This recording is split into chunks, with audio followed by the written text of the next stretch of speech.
nosotros el doctor Miguel Zapata Rojas, director médico de Vive Más. Vamos a hablar con él sobre el sueño, el cerebro y el aprendizaje. Doctor, bienvenido.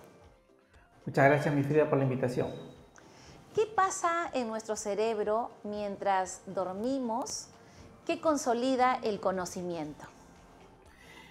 Bueno, hay que entender primero que el cerebro, cuando nosotros dormimos, en realidad el cerebro no se apaga, el cerebro sigue trabajando en un proceso que se llama consolidación de la memoria.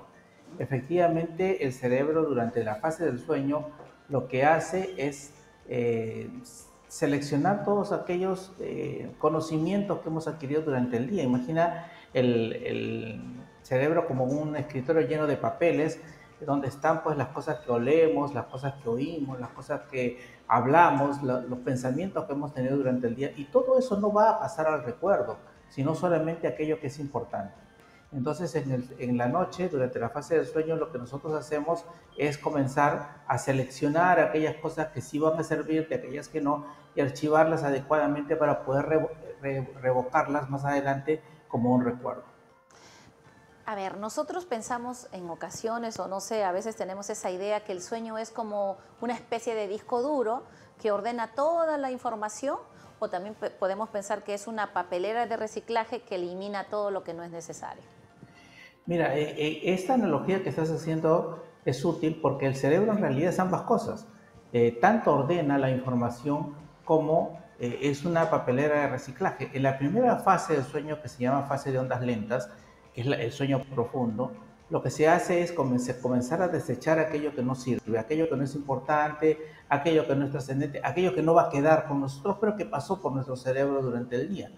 ¿No? Y comenzar a archivarlo en una memoria que se llama memoria de largo plazo. Y en la segunda fase, que es la segunda fase REM, es la fase donde nosotros integramos esa información que tenemos al contexto de nuestra realidad y la combinamos con otras informaciones para que más adelante pueda sernos útil. Te pongo un ejemplo. Imagina el hijo de un carpintero que desde muy pequeño aprendió a hacer un agujero con un taladro de tal forma que al hacerlo por un lado salga a la misma altura por el otro lado. No necesariamente es un trabajo fácil para alguien que no lo sabe, pero los carpinteros lo hacen con mucha facilidad. Años después, esta persona termina siendo un médico, un traumatólogo, y se encuentra frente a la posibilidad de tener que hacer el mismo hueco en un par de huesos que tienen que unirse.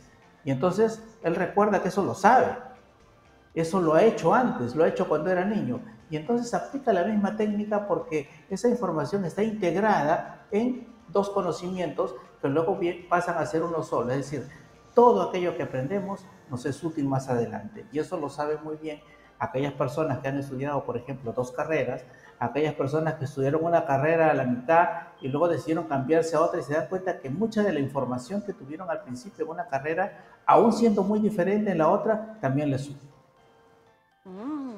Qué interesante. ¿Y qué consecuencias médicas trae el robarle horas al sueño? ¿Afecta la concentración?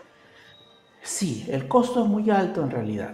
Lo que ocurre es que el cuerpo, el cerebro que no duerme, libera mucho cortisol. Y como ya sabes que el cortisol es la hormona de la actividad, ¿no es cierto? La persona se siente más activa, se siente muy estresada, no puede concentrarse y además tiene poca capacidad para resolver problemas. Se puede volver irritable incluso, ¿no es cierto? Entonces, en el aula, ¿cómo se traduce esto? La persona rinde poco, comete muchos errores, no puede resolver problemas. No es un tema de voluntad, es decir, no es que le podamos decir al niño o al alumno, concéntrate, atiéndeme, no, es un fenómeno neurobiológico, no es voluntario. Es decir, si la persona no duerme y luego no rinde en el aula, no lo podemos solucionar exigiéndole que se concentre, porque no lo va a poder hacer. Entonces, este fenómeno hay que entenderlo como un fenómeno neurobiológico que habrá que hablar con los padres para poder explicarle que es necesario que el niño o el estudiante, en todo caso, pues duerma adecuadamente para que pueda rendir. Si es un universitario, habrá que hablar con él y explicarle cuál es la importancia de que duerma, ¿no? Claro. Denos unos consejos, sobre todo para los padres y por supuesto para nuestros docentes que quieran mejorar la calidad del descanso en casa. Bueno, aquí habría que hablar acá de tres factores importantes. Primero, el primer consejo es la oscuridad, ¿no? Más o menos unos 60 minutos antes de que yo me vaya a dormir, debo eliminar todas aquellas pantallas azules. Ya sabes que la luz azul ingresa al cerebro, activa el cerebro, no me va a permitir dormir. Entonces, pantallas de televisión, pantallas de tablets, pantallas de computadoras y pantallas de celulares, 60 minutos antes de que yo me vaya a dormir, pues deben irse, sobre todo si tengo problemas para dormir, porque esto activa el cerebro y no me va a permitir profundizar. El segundo factor importante es el horario fijo. Es muy bueno, y el cerebro actúa de acuerdo a horarios fijos, es muy bueno que nosotros tengamos un horario para dormir y sobre todo un horario para levantarnos, ¿no? Porque luego el cerebro planifica toda su estructura de conocimiento, de captación de conocimiento a raíz de esos fenómenos. Entonces es necesario un horario. Y el tercero es el mandamiento del dormitorio sagrado. O sea, el dormitorio debe ser para dormir, ¿no es cierto? Y no tener otros factores distractores dentro del dormitorio que no nos permita hacer lo que precisamente hemos ido a hacer en ese dormitorio. Entonces, tres cosas importantes que no debemos olvidar: la oscuridad 60 minutos antes, el horario fijo para dormir y para iniciar el sueño y para levantarse, y tercero, un dormitorio que sea solamente para dormir. Ujú. El cerebro de un niño, por ejemplo, de inicial, requiere de la misma calidad y cantidad de sueño que la de un estudiante universitario que rinde exámenes. La respuesta es que definitivamente no. O sea, nosotros conforme vamos avanzando a nuestra edad, necesitamos menos horas de sueño, pero ojo, necesitamos la misma calidad de sueño. Es decir, un niño puede dormir más o menos entre 10 y 12 horas, estamos hablando de un niño pequeño, ¿no? Pero ya en la adolescencia y sobre todo ya en la adultez, ¿no? Los horarios, la cantidad de horas pueden ser menores, 7 a 9 horas. Sin embargo, la calidad de sueño debe ser siempre la misma. Es decir, debe haber siempre una buena calidad de sueño, aun cuando sean menos horas. Lo que pasa es que los niños requieren más, los adultos requieren menos, pero la calidad va a ser importante. ¿Hay señales o cuáles serían esas señales de que nos puedan dar un aviso de que nuestros niños no están durmiendo lo suficiente? Claro, la primera idea que se nos viene es el hablar de la somnolencia, ¿no? Un niño que se duerme en clase, pero mira, no necesariamente ese es el síntoma.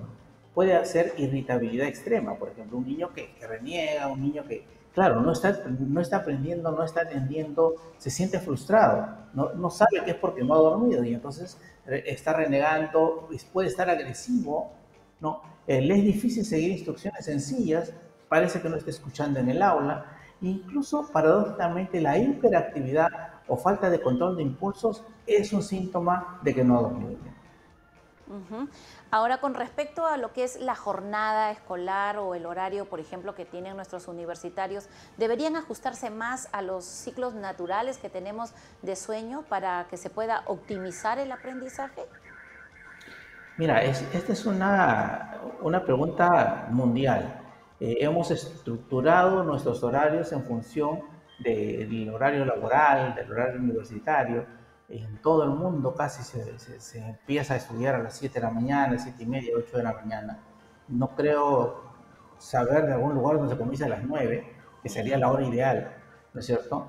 Y lo que pasa es que nosotros tenemos un reloj biológico, y el reloj biológico todavía a las 7 está en modo sueño, aunque estés despierto, ¿no es cierto? Sí, Y recién a las 9, 10 de la mañana ya está totalmente activo. Es decir, una buena hora para estudiar es a partir de las 9, 10 de la mañana, pero nosotros tenemos que llegar en algunos lados, en algunos lugares, hasta las 7 de la mañana, ujú, ¿no es cierto? Y eso hace que durante una hora o 2 horas no estés, cuando tienes que dar lo mejor de ti, pues no estés en condiciones de hacerlo porque tu reloj biológico te manda que esa hora deberías estar estudiando. Pero ahora, ¿cómo lo cambiamos? O sea, ¿cómo hacemos para que el mundo diga, bueno, ¿sabes qué? Vamos a comenzar ujú. a trabajar a las 9 de la mañana, vamos a comenzar a estudiar a las 9 de la mañana. Eso sería cambiar todo, ¿no? Así Entonces, es. es un tema social, pero que necesita atención. Bien, doctor. Quiero agradecerle por toda esa información que nos brinda tan innecesaria e importante para nuestra salud. Segundos para que se despida. Solamente para decirles que en el tema de hoy valoren el sueño tanto como el estudio. Muchísimas gracias, Gracias, doctor. Cristina. Gracias. Y nosotros nos vamos con una nota sobre el proyecto Agustín, donde jóvenes cineastas nos presentan la visión sobre la vida después del colegio.